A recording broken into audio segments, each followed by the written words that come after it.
ሰላም ጤና ይስጥልን ተመልካቾቻችን የአፍሪካን ሬኔሳንስ ቴሌቪዥን ዜናዎች ከዚህ በማስከተል ይቀርባሉ። በቅድሚያ ማረስተ ዜናዎችን እንሆ።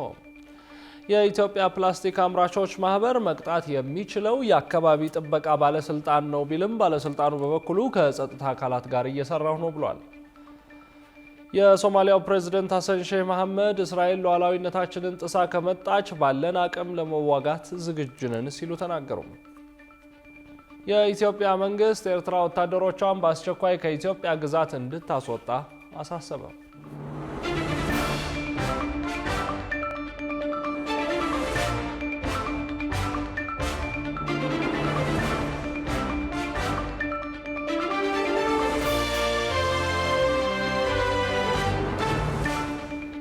ውድ ተመልካቾቻችን በእያላችሁበት የዓለም ጥግ ሰላምታችን ይድረስ። ይህ የአፍሪካን ሬኔሳንስ ቴሌቪዥን የዜና ሰዓት ነው። የተመራረጡ ዜናዎቻችን ወደ እናንተ እናደርሳለን። አብራችሁ እንድትሆኑ የምጋብዛችሁ የብስራ ገዛይ ነኝ። ወደ ቀዳሚ ጉዳያችን ስናልፍ የኢትዮጵያ ፕላስቲክ አምራቾች ማህበር ከፕላስቲክ ጋር በተያያዘ መቅጣት የሚችለው የአካባቢ ጥበቃ ባለስልጣን ነው ቢልም ባለስልጣኑ በበኩሉ ከጸጥታ አካላት ጋር ተባብሬ እየሰራው ነው ብሏል። ሮሃ ግርማ ተጨማሪ አላት።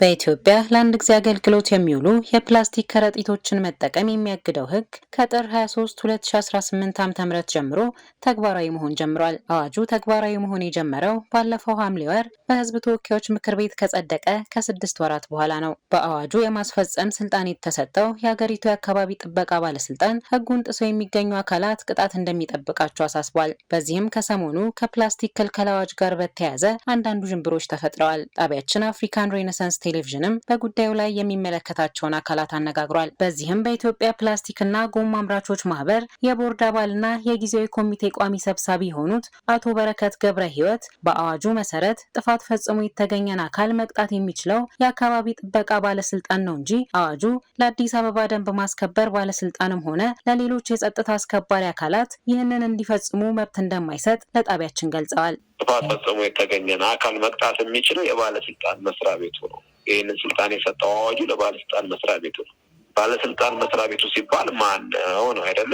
በፌዴራል ከሆነ የኢትዮጵያ አካባቢ ጥበቃ ባለስልጣን፣ በከተማና በክልሎች ከሆነ ደግሞ የክልልና የከተማ አስተዳደር አካባቢ ጥበቃ ጽሕፈት ቤት ቢሮዎች ናቸው ይህንን መቅጣት የሚችሉት እንጂ አዋጁ ለደንብም ሆነ ለፖሊስ ይህንን እንዲያስፈጽም ስልጣን አይሰጥም። አሁን እየተደረገ ያለው ነገር ካለ ከህግ አግባብ ውጭ ነው ማለት ነው። የኢትዮጵያ ፕላስቲክና ጎማ አምራቾች ማህበር ይህን ይበል እንጂ የአካባቢ ጥበቃ ባለስልጣን የጽህፈት ቤት ኃላፊና የኮሙኒኬሽን ስራ አስፈጻሚ የሆኑት አቶ ተሾማ አቡኔ በበኩላቸው ባለስልጣኑ ከጸጥታ አካላት ጋር በትብብር እየሰራ እንደሚገኝ ተናግረዋል። ማንም ግለሰብ አካባቢ ሲበከል፣ አካባቢን የሚጎዳ ነገር ሲፈጠር እርምጃ እንዲወሰድ ለህግ የማቅረብ በአዋጁ ላይ ተቀምጧል። አንድ የአካባቢ እርምጃ ነው። ሁለተኛ የአካባቢ ጸጥታ ኃይላት አሉ። ሌላም ደግሞ የሌሎች የእንትኖች ደንቦች አሉ እና ሁሉም ስላለ በዚህ አይነት ነገር እርምጃ ይወሰዳል ነው። ሌላ ምንም ነገር የለም። በዚህ ገንዘብ ሚኒስቴር የተሰጠው ለአካባቢ ጥበቃ ነው። ይሄ ግን እርምጃ ማስወሰድ ማንም የህግ አካላት እርምጃ ማስወሰድ ይችላል። ገንዘቡን መሰብሰብ፣ ለመንግስት ገቢ ማድረግ፣ ለዚህ ምቹ ሁኔታ መፍጠር የአካባቢ ጥበቃ ነው። ሬጉላቶሪ ኢንስፔክተሮቹ ስራቸውን የሚሰሩበት በዛ ሁኔታ ነው። የጽህፈት ቤት ኃላፊው ክልከላው ተግባራዊ ከተደረገ በኋላ የዳቦ መሸጫዎች፣ ሱፐር ማርኬቶች፣ የሸቀጣሸቀጥ ሱቆችን ጨምሮ ተተኪ መገልገያ እያቀረቡ ስለማይገኙ የንግድ ተቋማት ለጠየቅናቸው ጥያቄም ተከታዩን ምላሽ ሰጥተውናል። እነሱ እቃ ካልሰጡ እኛ እቃ ይዘን መሄድ አለብን። አንድ እነሱም ደግሞ ካኪዎችን ማዘጋጅ። ስለዚህ ዲማንድና ሰፕላይን እነሱ የንግድ ስርዓቱን ኔትወርካቸው እንዳይበጠስ ሲሉ ለራሳቸውም ሲሉ ማዘጋጀት አለባቸው። አላዘጋጅም ካለ አይገዛም። ስለዚህ እነዚህ የተለመደ አክሴስ የሚፈለገው ለገበያ የሚመጣው ቅድም ያልኩት ዛምቢሎች፣ አቡጀዲ፣ ካኪ ሁሌ ተመልሰን መላልሰን የምንጠቀማቸውን ሰው እየለመደ መጥቷል። ጥሩ ነገር አለ። ስለዚህ እየለመደ ግን አስገዳጅ የሆነ ባይንዲንግ የሆነ በመመሪያዎች የተቋማት ግዴታ ምን ሊሆን ይችላል፣ የአምራቾች ግዴታ ምን ሊሆን ይችላል የሚለው በደንብና በመመሪያ በዝርዝር ይወጣል። አሁን ባለው ግን እኛ መቆጣጠር ነው ባለ የበያለን መጠቀምና አካባቢ ብዝሃ ሕይወትን፣ የሰው ጤናን፣ ምርትና ምርታማነትን መታደግ የኛ ተቋም ስራ ነው። ኢትዮጵያ የወሰደችው እርምጃ በዘርፉ ላይ በተሰማሩ ፋብሪካዎችና የንግድ ተቋማት ላይ ከፍተኛ ተጽዕኖ በማሳደርና በርካቶችን ስራ አጥ እንዲሆኑ በማድረግ ይተቻል። ነገር ግን እነዚህን የፕላስቲክ ምርቶች ለመተካት የተፈጠሩ ኢንዱስትሪዎች ደግሞ ሌሎች የስራ ዕድሎችን ፈጥረዋል። የሶማሊያው ፕሬዝዳንት ሐሰን ሼህ መሐመድ እስራኤል ሉዓላዊነታችንን ጥሳ ከመጣች ባለን አቅም ለመዋጋት ዝግጁ ነን ሲሉ ተናገሩ። ፕሬዝዳንቱ ከአልጀዚራ ጋር ባደረጉት ቆይታ የእስራኤል ወደ ባቤል መንደብ መጠቃት ለአሜሪካም ጭምር ስጋት ነው ሲሉ ተደምጧል። ዝርዝሩን ጽዮን ላይኩን ታቀርበዋለች። ፕሬዝዳንት ሐሰን ሼህ መሐመድ በካይሮ ጉብኝታቸው ከፕሬዝዳንት አልሲሲ ጋር ከመገናኘት ባለፈ በአልጀዚራ ካሜራ ፊት ቀርበው በወቅታዊ የቀይ ባህርና የአፍሪካ ቀንድ ሁኔታ ዙሪያ ማብራሪያዎችን የሰጡበት ሆኗል። በተለይም በፈረንጆቹ 2025 ማጠናቀቂያ ቀናት ላይ ሶማሊያና ከሶማሊያና የዓለም ወሳኙ የንግድ ስፍራ ከሆነው የቀይ ባህር ክፍል ጋር ቁርኝት ባላቸው የአረብ ሀገራት ዘንድ ቁጣ የቀሰቀሰው እስራኤል ለሶማሊላንድ የሰጠችው የሀገርነት እውቅና የዚህን ስፍራ ጂኦፖለቲካ አቅጣጫ ቀያሪ አድርጎታል። ይህንንም ተከትሎ ታዲያ የእውቅናው ግንባር ቀደም ተቃዋሚ ሀገራት ሶማሊያና ግብጽ ባሳለፍነው እሁድ በካይሮ ተገናኝተው ሶማሊያ ለቀጠናው ደህንነት ሲባል ከግብጽ ጋር ያለውን ቅንጅት ማጠናከር እንደሚገባት የታመነበት ውይይት አድርገዋል። ከዚያም ባሻገር ግን በካይሮ ቆይታቸው በአልጀዚራ የቴሌቪዥን መስኮት የቀረቡት የሶማሊያው ፕሬዝዳንት በወቅታዊ የሶማሊያ ፖሊሲና በተለይም የእስራኤልን ለሶማሊላንድ እውቅና መስጠት በተመለከተ የሀገራቸውን አቋም ሲያብራሩ ተደምጠዋል።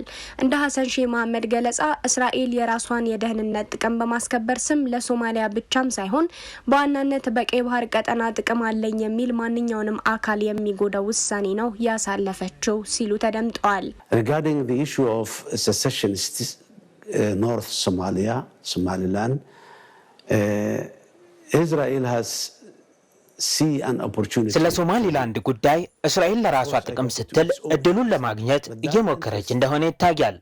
ነገር ግን ያ ጥቅም የብዙዎችን እንጂ የአንድን ወገን ብቻ የሚጎዳ አይደለም።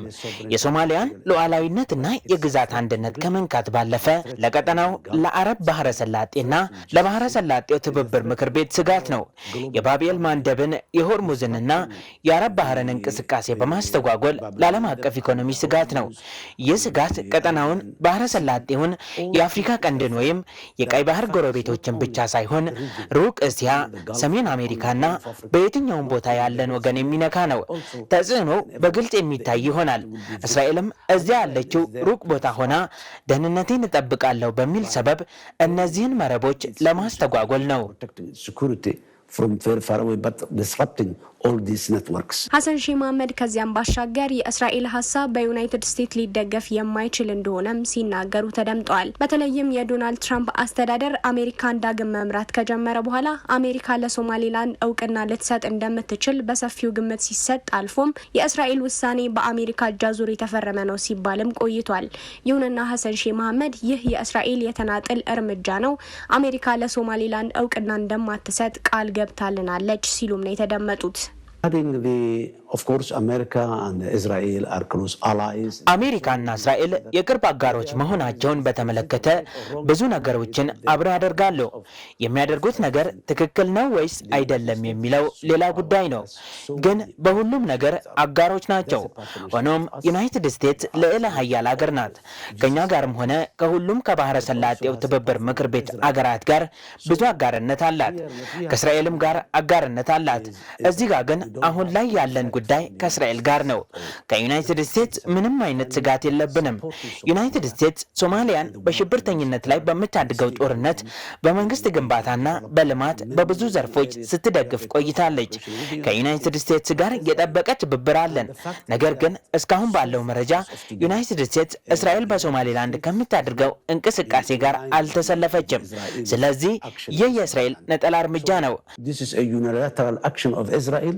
የአልጀዚራው ጋዜጠኛ ኦስማን ቢን ጃቫይድ ሐሰን ሼህ መሐመድን በቱርክና በሶማሊያ መካከል ያለው ግንኙነት ለእስራኤል እንደ መመከቻ ኃይል ይታያል ወይ ሲል ጠይቋቸዋል። እስካሁን እስራኤላውያን እያደረጉት ያሉት ዲፕሎማሲያዊ እንቅስቃሴ ብቻ ነው። እስካሁን በሶማሊያ ውስጥ የእስራኤል የጸጥታ ኃይሎች የሉም። በቅርብ ጊዜም ይመጣሉ ብለን አንጠብቅም። ነገር ግን ያ ከተከሰተ ባለን አቅም እንዋጋለን፣ በእርግጥም ራሳችንን እንከላከላለን የሚል ሆኗል የሐሰን ሼህ መሐመድ ምላሽ። We don't have Israeli security forces in Somalia yet, and we don't see them coming in the near future as well. But had that come, then that's another day and another discussion. What will you do if they do? Well, we will fight in our capacity. የኢትዮጵያ መንግስት ኤርትራ ወታደሮቿን በአስቸኳይ ከኢትዮጵያ ግዛት እንድታስወጣ አሳሰበ። የውጭ ጉዳይ ሚኒስቴር በጻፈው ደብዳቤ ላይ ኤርትራ የኢትዮጵያ ሉዓላዊ ድንበር በመጣስ በሰሜን ምስራቅ አቅጣጫ የሚገኙ አካባቢዎችን ተቆጣጥራ እንደምትገኝ ገልጿል። ብዙነህ እንዳለ ዝርዝር አለው። በውጭ ጉዳይ ሚኒስትር ዶክተር ጌዲዮን ጢሞቴዎስ የተጻፈውና ለኤርትራው የውጭ ጉዳይ ሚኒስትር ኦስማን ሰለ በተላከው ደብዳቤ የኤርትራ ሰራዊት ለረጅም ጊዜ የኢትዮጵያ ሉዓላዊ ግዛት በመጣስ በሰሜን ምስራቅ አቅጣጫ ተቆጣጥሮ እንደሚገኝ ተጠቅሷል። በዚህም የኤርትራ ሰራዊት ተቆጣጥሯቸው ካላቸው የኢትዮጵያ ሉዓላዊ ግዛቶች እንዲወጣና ለድርድር ዝግጁ እንዲሆን የኢትዮጵያ የውጭ ጉዳይ ሚኒስቴር ጠይቋል።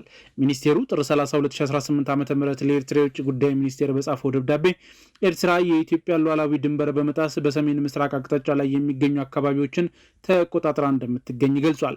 ደብዳቤው የኢትዮጵያ መንግስት በተደጋጋሚ የኤርትራ ጦር ከግዛቱ ለቆ እንዲወጣ መጠየቁን አስታውሶ ይህ ጥያቄ ተቀባይነት የሚያገኝ ከሆነ የባህር አገልግሎት ጉዳዮችንና በአሰብ ወደብ በኩል የባህር መዳረሻን ጉዳይ ጨምሮ ሁሉንም የጋራ ጥቅሞች ጉዳዮችንም ለመፍታት በቅን ልቦና በድርድር ለመሳተፍ ፍቃደኛ መሆኑን አስታውቋል።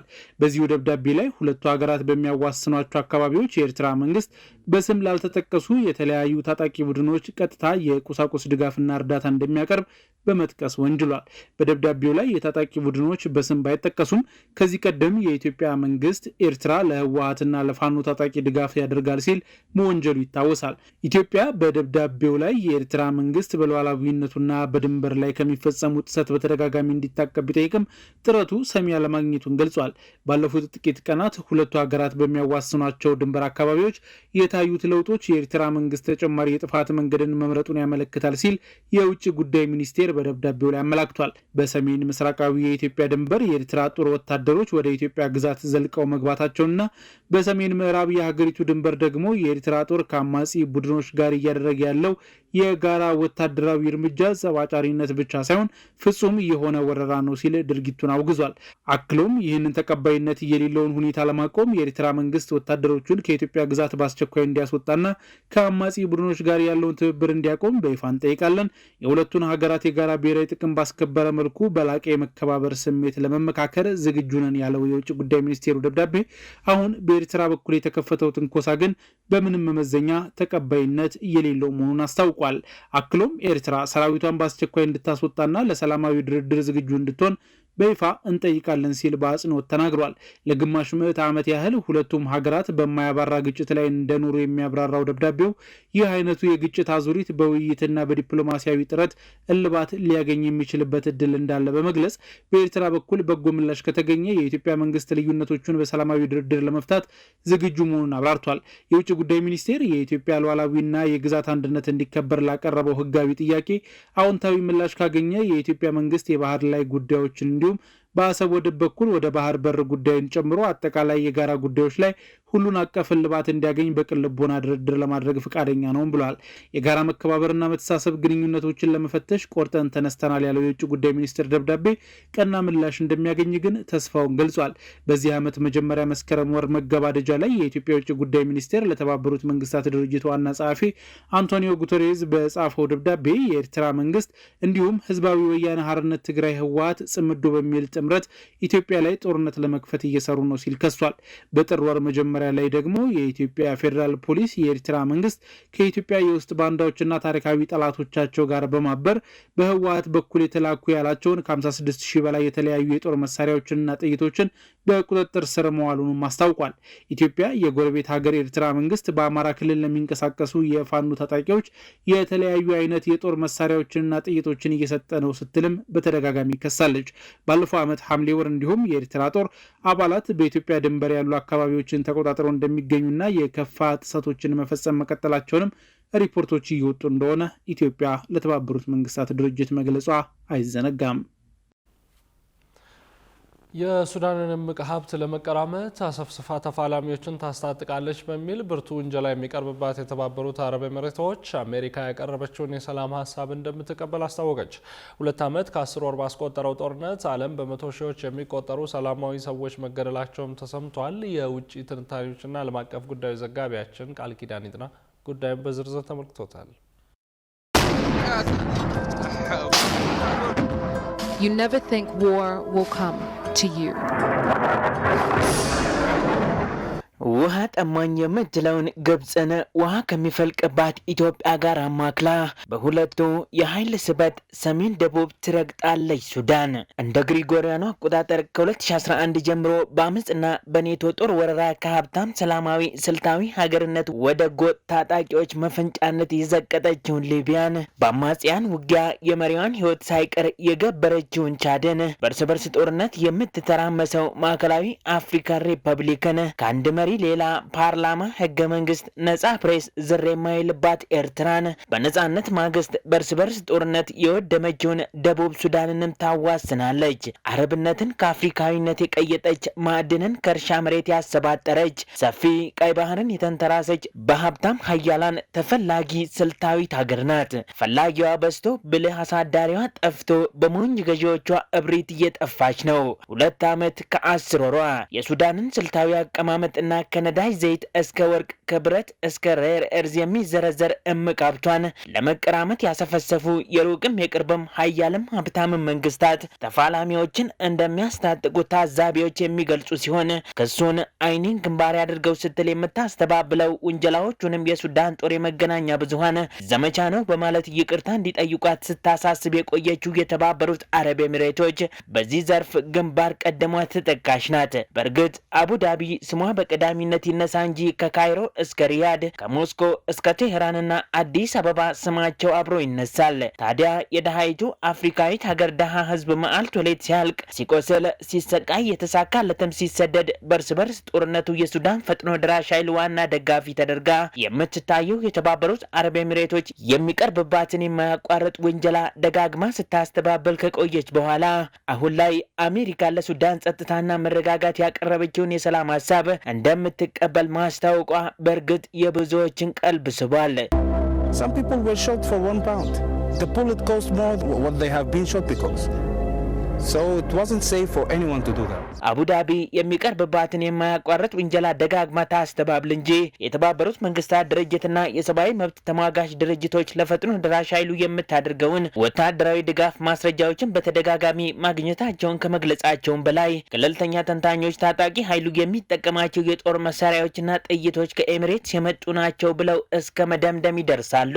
የሱዳን ወታደራዊ ኃይል ለጦርነቱ መባባስ ለፈጥኖ ደራሽ ኃይል ድጋፍ በመስጠት የሚከሳት አረብ ኤሚሬቶች ግን በውጭ ጉዳይ ሚኒስትር ቃል አቀባይ የኤክስ ገጽ በኩል የዩናይትድ ስቴትስ ኦፍ አሜሪካ የአረብና የአፍሪካ ጉዳዮች ከፍተኛ አማካሪ ማሳድ ቡሎስ ሱዳንን በተመለከተ ይፋ ያደረጉትን ሁሉን አቀፍ የሰላም እቅድ ተቀብያለሁ ስትል አስታውቃለች። ኤሚሬትስ ግጭቶች በአስቸኳይ እንዲቆሙ በቀጠናው እና በዓለም አቀፍ ደረጃ የሚደረገውን ጥረት ለመደገፍ ቁርጠኛ መሆኗን የገለጸች ሲሆን ኳድ ተብሎ የሚጠራው በአሜሪካ በግብጽ በሳውዲ አረቢያና በራሷ የተባበሩት አረብ ኤሚሬቶች ከሚመራው ቡድን ጋር በሱዳን ግጭትን ለማስቆም እየሰራች መሆኑንም አረጋግጣለች። ታዛቢዎች ግን የተባበሩት አረብ ኤሚሬቶች ታጣቂ ኃይሎችን መደገፏን ካላቆመች ለታሰበው የሰላም ግንባታም ሆነ መረጋጋት ተአማኒ አጋር መሆን ትችላለች ወይ ሲሉ ከወዲሁ ጥያቄዎችን ከወዲህም ከወዲያም መሰንዘር ጀምረዋል። 2 ዓመት ከ10 ወር ባስቆጠረው ጦርነት ዓለም በመቶ ሺዎች የሚቆጠሩ ሰላማዊ ሰዎች መገደላቸውን የሰማ ሲሆን ከ22 ሚሊዮን የሚበልጥ ተፈናቃይ፣ በሽተኛ፣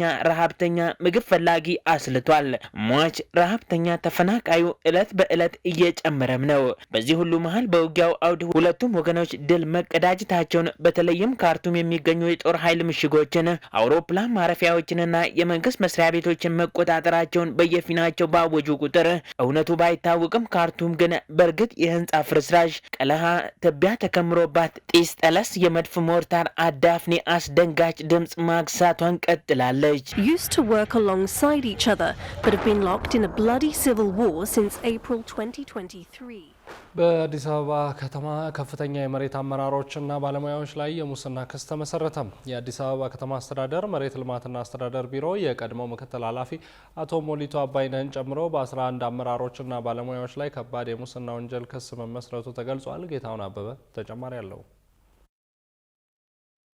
የአዲስ አበባ ከተማ አስተዳደር መሬት ልማትና አስተዳደር ቢሮ የቀድሞ ምክትል ኃላፊ ሞልቶ አባይነህን ጨምሮ 11 አመራሮችና ባለሙያዎች ላይ ከባድ የሙስና ወንጀል ክስ መመስረቱ ተገልጿል። በተጨማሪም የአዲስ አበባ ከተማ አስተዳደር መሬት ልማትና አስተዳደር ቢሮ የቅሬታና አቤቱታ ባለሙያ አድማሱ አዳነን ጨምሮ የአዲስ አበባ ከተማ አስተዳደር መሬት ልማትና አስተዳደር ቢሮ የቴክኒክ ጉዳይ ባለሙያ የሆኑትን አቶ ሰለሞን በላይ ለምርመራ መቅረባቸው ተናግረዋል። ክስ የተመሰረተባቸው ተጠርጣሪዎቹ በመንግስትና በህዝብ ላይ ከ168 ሚሊዮን ብር በላይ ግምት ያለው ጉዳት አድርሰዋል በሚል ተጠርጥረው በፌዴራል ከፍተኛ ፍርድ ቤት ልደታ ምድብ ችሎት መቅረባቸውን የከተማ ኮሙኒኬሽን ቢሮ አስታውቋል። ተጠርጣሪዎቹ በቦሌ ክፍለ ከተማ ወረዳ 13 አየር መንገድ አካባቢ የሚገኝንና ለህዝብ መናፈሻነት የተከለከለ ስፍራ በጥቅም በመመሳጠር ለግል ማህበር አሳልፈው ሰጥተዋል በሚል እንደሆነ በምርመራ መዝገቡ ላይ ተገልጿል። ተጠርጣሪዎቹ 2905 ካሬ ሜትር ስፋት ያለውንና መጀመሪያ በአድዋ ፓርክነት በኋላም ዊንድ ኦፍ አፍሪካ የሚል ስያሜ የተሰጠውን ለከተማ መናፈሻ አረንጓዴ ስፍራ ፕሮጀክትና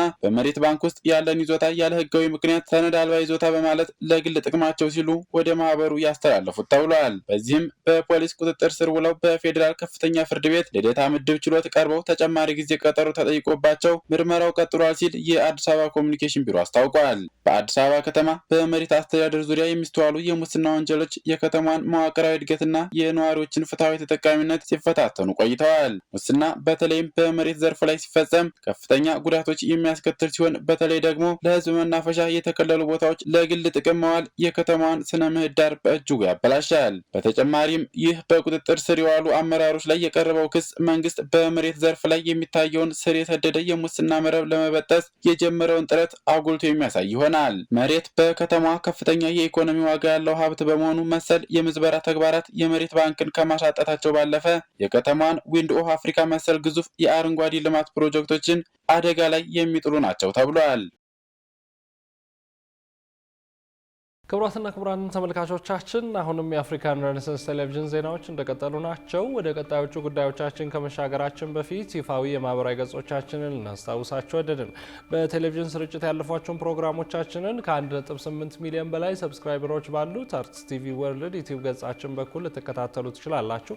በተጨማሪም በርካታ ተከታዮችን ባፈራንባቸው በፌስቡክ፣ በቀድሞ ትዊተርና በአሁኑ ኤክስ እንዲሁም በቲክቶክ እና ኢንስታግራም ገጾቻችን በኩል ቤተሰብ መሆን ትችላላችሁ።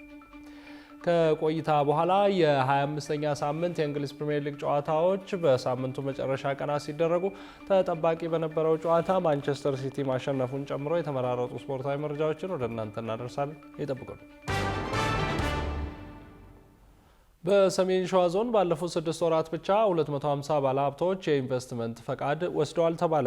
በምንጃር ሸንኮራ ወረዳ አረርቲ ከተማ የኢትዮጵያ ታምርት እኛ ምንሸምት መድረክ የዞኑን ዋና አስተዳዳሪ ጨምሮ ባለሀብቶችና ጥሪ የተደረገላቸው እንግዶች በተገኙበት በደማቅ ሁኔታ ተካሂዷል። በመድረኩ ላይ መልእክት ያስተላለፉት የሰሜን ሸዋ ዞን ዋና አስተዳዳሪ መካሻ አለማየሁ ባለፉት 6 ወራት ብቻ በዞኑ ውስጥ በተለያዩ የልማት ዘርፎች ለመሰማራት የወሰኑ 250 አዳዲስ ባለሀብቶች የኢንቨስትመንት ፈቃድ መውሰዳቸውን ተናግረዋል። ሰሜን ሸዋ ዞን ከ23 በላይ የሚሆኑ የተለያዩ የተፈጥሮ ማዕድናት ክምችት ያለው በመሆኑ ለኢንዱስትሪ ግብዓትና ለሀገር ውስጥ ምርት እድገት የትልቅ አቅም ባለቤት መሆኑን ገልጸዋል። ዞኑ ከውጭ የሚገቡ ምርቶችን በሀገር ውስጥ ለመተካት በሚደረገው ጥረት ውስጥ በተሻለ አቋም ላይ እንደሚገኝም ያነሱት ዋና አስተዳዳሪው የኢንቨስትመንት ፈቃድ የወሰዱ ባለሀብቶችን በፍጥነት ወደ ስራ በመግባት ለዜጎች የስራ እድል እንዲፈጥሩና ለኢኮኖሚ የበኩላቸውን እንዲያበረክቱ ጠይቀዋል። በዞኑ ያለው መሬት በአግባቡና በከፍተኛ ደረጃ ለማልማት እንዲቻል የመሰረተ ልማት ዝርጋታ ስራዎች በስፋት እየተከናወኑ እንደሚገኝም አመላክተዋል። አዲስ ባንክ ሶሃብ የተሰኘ ከወለድ ነፃ የባንክ አገልግሎት በይፋ አስጀመረም። አዲስ ባንክ አክሲዮን ማህበር የአገልግሎት አድማሱን በማስፋት ሶሃብ ብሎ የሰየመውን ከወለድ ነፃ የባንክ አገልግሎት መርቆ በይፋ አስጀምሯል። በምረቃ ስነ ስርዓቱ ላይ የባንኩ የሸሪያ አማካሪ ኮሚቴ አባላት፣ የባንኩ ከፍተኛ አመራሮች እንዲሁም ጥሪ የተደረገላቸው እንግዶችና ደንበኞች ተገኝተዋል። የባንኩ ዋና ስራ አስፈጻሚ አቶ ኃይሉ አለሙ ባንኩ በመደበኛና በዲጂታል ባንኪንግ ከሚታወቅበት ጥራት በተጨማሪ የደንበኞችን ፍላጎት መሰረት ያደረገ የሸሪያ መስፈርቶችን የጠበቀ አገልግሎት ማቅረብ መጀመሩን ገልጸዋል። የአዲስ ባንክ የሸሪያ አማካሪ ኮሚቴ ሰብሳቢ ኡስታዝ ሐምዱ ሰይድ በበኩላቸው አዲስ ባንክ በሐቀኛ አመራርና በፈጣን አገልግሎት ለሁሉም ተደራሽ መሆኑን ገልጸው የሷሃብ አገልግሎት ለህብረተሰቡ ትልቅ ፋይዳ እንዳለው አብራርተዋል። አዲስ ባንክ በሁሉም ቅርንጫፎቹ በመስኮት የሚሰራ አገልግሎት መስጠት የጀመረ ሲሆን በቀጣይም ሙሉ በሙሉ ከወለድ ነፃ የሆኑና ልዩ ልዩ የቁጠባና ኢንቨስትመንት አማራጮችን ለደንበኞቹ እንደሚያቀርብ ተመላክቷል ሲል የዘገበው ባልደረባችን ጌታውን አበበ ነው። ክቡራትና ክቡራን ተመልካቾቻችን አሁን የተመራረጡ ስፖርታዊ መረጃዎችን ወደ እናንተ የምናደርስበት ሰዓት ላይ ደርሰናል። ስፖርታዊ መረጃዎቹ ባልደረባችን ሷሊ መሐመድ ወደ እናንተ ይደርሳሉ። ከመረጃዎቹ ጋር መልካም ቆይታ።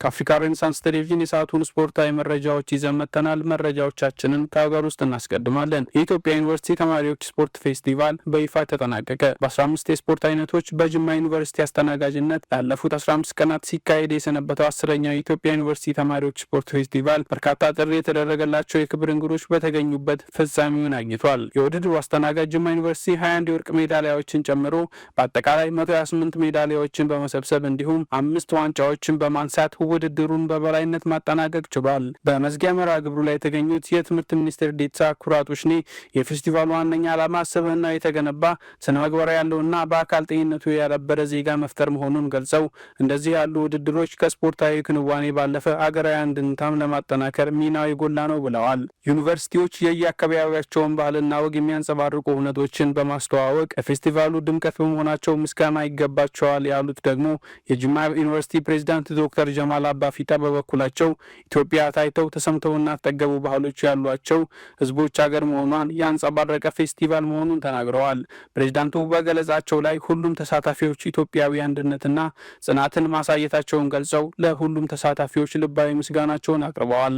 ከመዝጊያ ስነ ስርዓቱ በኋላ ለመገናኛ ብዙሃን አስተያየታቸውን የሰጡት ዶክተር ጀማል ፌስቲቫሉ ስኬታማ እንደነበር በመጥቀስ በውድድሩ ላይ ምርጥ እንቅስቃሴ አድርገው ግን መልማዮች በአግባቡ ባለመገኘታቸው ምክንያት ተተኪ ስፖርተኞች አለመታየታቸውን እንደ ትልቅ ብክነት የገለጹት ፕሬዝዳንቱ ከዚህ በኋላ በዚህ ጉዳይ በትኩረት መስራት እንደሚያስፈልግ አጽንኦት ሰጥተዋል። የኢትዮጵያ የመንግስት ዩኒቨርሲቲዎች ስፖርት ማህበር ፕሬዝዳንት አባይ በላይሁን በበኩላቸው በፌስቲቫሉ ላይ ከስፖርታዊ ውድድሮች ባሻገር የባህል ልውውጥ መካሄዱን ገልጸው የታየውን አክብሮትና ስፖርታዊ ፍቅር ማስቀጠል እንደሚያስፈልግ ተናግረዋል። በአጠቃላይ 47 ዩኒቨርሲቲዎችና ከ4500 በላይ ስፖርተኞችን በ15 የስፖርት አይነቶች ከግቤ ባሻገር በምትገኘው የጅማ ዩኒቨርሲቲ መቀመጫ በሆነችው ጅማ ከተማ በእልህ አስጨራሽ ስፖርታዊ ፉክክር ኢትዮጵያዊነት በሚገልጽ የባህል ልውውጥ ለ2 ሳምንት ሲካሄድ የቆየው ውድድሩ በይፋ ተጠናቋል።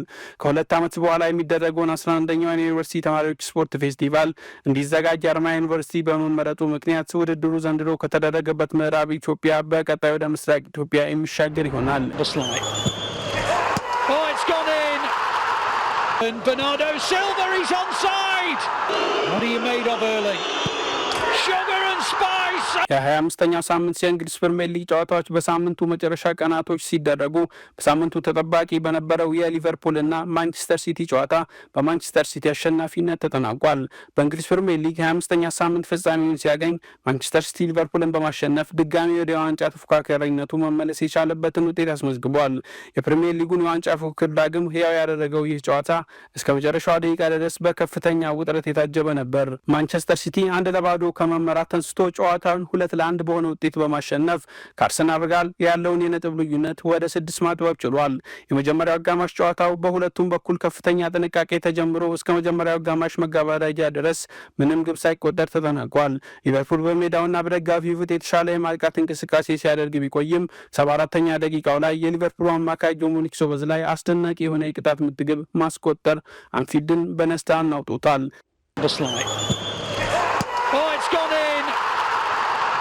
ግቧ ሊቨርፑልን ለድል ያቀረበች መስላ የነበረ ቢሆንም ነገር ግን የፔፕ ጋርዲዮላው ማንቸስተር ሲቲ እጅ ሳይሰጥ በ84ኛው ደቂቃ ላይ በርናንዶ ሲልቫ ኤርሊንግ ሃላንድ በጭንቅላቱ ያቃበለውን ኳስ ወደ ግብነት በመቀየር ሲቲን አቻ አድርጓል። ጨዋታው ባቻ ውጤት ይጠናቀቃል ተብሎ ሲጠበቅ በጭማሪ ሰዓት 93ኛው ደቂቃ ላይ የሊቨርፑሉ ግብ ጠባቂ አሊሰን ቤከር በማቲያስ ኑኔስ ላይ የሰራው ጥፋት የፍጹም ቅጣት ምት አግኝተው ኤርሊንግ ሃላንድ የተገኘችውን የፍጹም ቅጣት ምት ከመረብ ጋር በማዋሃድ ሲቲን አሸናፊ ማድረግ ችሏል። በመጨረሻው ሰከንድ ሪያን ቸርኪ ለሲቲ ሶስተኛ ግብ አስቆጥሮ የነበረ ቢሆንም በቪኤአር ታይቶ ግቡ ሳይጸድቅ ቀርቷል። የሊቨርፑልን ከሽንፈት ያልታገደች ግብ ያስቆጠረው ሶቦዝ ላይ በሰራው የመጨረሻ ደቂቃ ጥፋት በቀይ ካርድ ከሜዳ ተሰናብቷል። ድሉን ተከትሎ ማንቸስተር ሲቲ በፕሪሚየር ሊጉ በደርሶ መልስ ሊቨርፑልን ሲያሸንፍ ከ89 ዓመታት በኋላ ለመጀመሪያ ጊዜ ሲሆን ማንቸስተር ሲቲ በአንድ ውድድር ዓመት በሜዳውና ከሜዳው ውጭ ለመጨረሻ ጊዜ ሊቨርፑልን ያሸነፈው በ1936-37 የውድድር ዓመት ነበር። በሌላ ተጠባቂ ጨዋታ ከሩበን አሞሪም መሰናበት በኋላ መነቃቀል ላይ የሚገኘው ማንቸስተር ዩናይትድ በሜዳው ኦልድ ትራፎርድ ስታዲየም ቶተንሃምን አስተናግዶ 2-0 አሸንፏል። የማንቸስተር ዩናይትድን የማሸነፊያ ግቦች ብሪያን ምቤሞና ብሩኖ ፈርናንዴስ ያስቆጥረዋል። ማይክል ካሪክ ካደረጋቸው 4 የፕሪሚየር ሊግ ጨዋታዎች አራቱንም ማሸነፍ የቻለበት ጨዋታ ሆኗል። ማንቸስተር ዩናይትድ ማሸነፉን ተከትሎ ነጥቡን ወደ 44 በማሳደግ አራተኛ ደረጃ ላይ መቀመጥ ችሏል። የሊጉ መሪ አርሰናል በበኩሉ በውድድር ዓመቱ በሜዳው ምንም ሽንፈት ያላስተናገደው ሰንደርላንድን በሜዳው ኤሚሬትስ ስቴዲየም አስተናግዶ 3-0 ሲያሸንፍ የማሸነፊያ ግቦችን ማርቲን ዙቢሜንዲና ቪክቶር ዮኬሬሽ 2 ግቦችን ከመረብ አሳርፈዋል። አርሰናል ማሸነፉን ተከትሎ ነጥቡን ወደ 56 ማሳደግ ችሏል። በሌላ ጨዋታ የምዕራብ ለንደኑ ቡድን ቼልሲ በደረጃ ሰንጠረዡ ላይ 20ኛ ደረጃ ላይ ከሚገኙት ወልቭስ ጋር ያደረጉትን ጨዋታ 3-1 ሲያሸንፉ እንግሊዛዊ ኮል ፓልመር ሃትሪክ መስራት ችሏል። ውድ ተመልካቾቻችን የአፍሪካን ሬኔሳንስ ቴሌቪዥን የሰዓቱ ዜናዎች የተከታተላችሁትን ይመስሉ ነበር። ስለሰጣችሁን ጊዜ ከልብ እያመሰገንን ከዜናዎቹ ጋር የአብስራ ገዛኸኝ ቆይታ አድርጌያለሁ። ከቀሪ ጣቢያችን ዝግጅቶች ጋር መልካም ጊዜ ተመኘው።